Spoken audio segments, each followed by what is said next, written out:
আল্লাহর দেওয়া সুখ সংবাদ দেবো নাকি ভাই? হতাশ হওয়ার কোনো কারণ নেই আমার ভাইয়েরা, চিন্তার কোনো কারণ নাই। কোরআন জীবন্ত, কোরআন জীবিত, কোরআন জীবিত মানুষের জন্য এই কোরআন কার্যকরী, মরা মানুষের জন্য এই কোরআনের তাফসীর কোনো কার্যকরী হবে না। মরা কারা? যারা মুনাফিক, যারা বেঈমান। কথা কন না কেন আমার ভাইজান?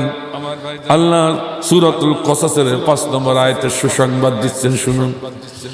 অনুরিদু আন নামুন্না আলাল্লাযীনা ইসতুদঈফু ফিল আরদ ওয়া নাজআলাহুম আইম্মাহ ওয়া নাজআলাহুমুল ওয়ারিসিন।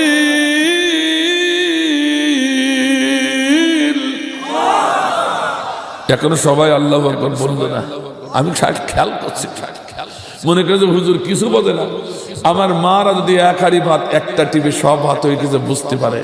আমার মারা এক হাড়ি সালুনে ঝাল, লবণ, পেঁয়াজ, রসুন সবকিছু দিয়ে একটু হাতের তালুতে নিয়ে জিব্বায় সেকে বলে হাজার হাজার মানুষের রুচি সম্পন্ন তরকারি হয়ে গেছে। কথা বলেন ঠিক কিনা?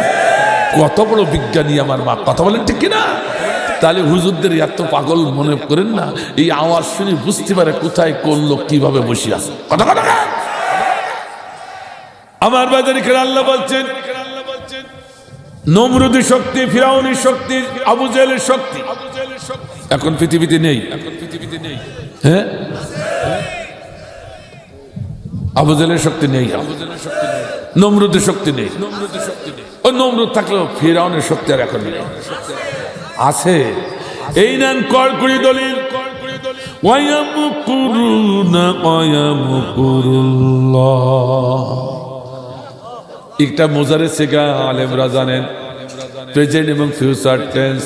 মাকারু মাকারাল্লাহ, এটা মাজি সিগা পাস্ট টেন্স। অতীতে নমরুদ, ফিরাউন, আবু জেহেল, ওয়ালিদ, মুগিরা এরা ষড়যন্ত্র করেছিল নবী রাসূলের বিরুদ্ধে, আল্লাহর গোলামের বিরুদ্ধে। কথা বলুন ঠিক কিনা? আমার আল্লাহ বলছে আমার গোলামরা তোরা সাবধান হয়ে যা। ওয়ায়ামকুরুনা ওয়ায়ামকুরুল্লাহ মুজারে সিগা। বর্তমান ওই নমরুদ, ওই ফিরাউন, ওই আবু জেহেল, উতবা, সাইবা, মুগিরার 5টা গোলামরা তোমাদের বিরুদ্ধে এখন ষড়যন্ত্র করেই চলেছে।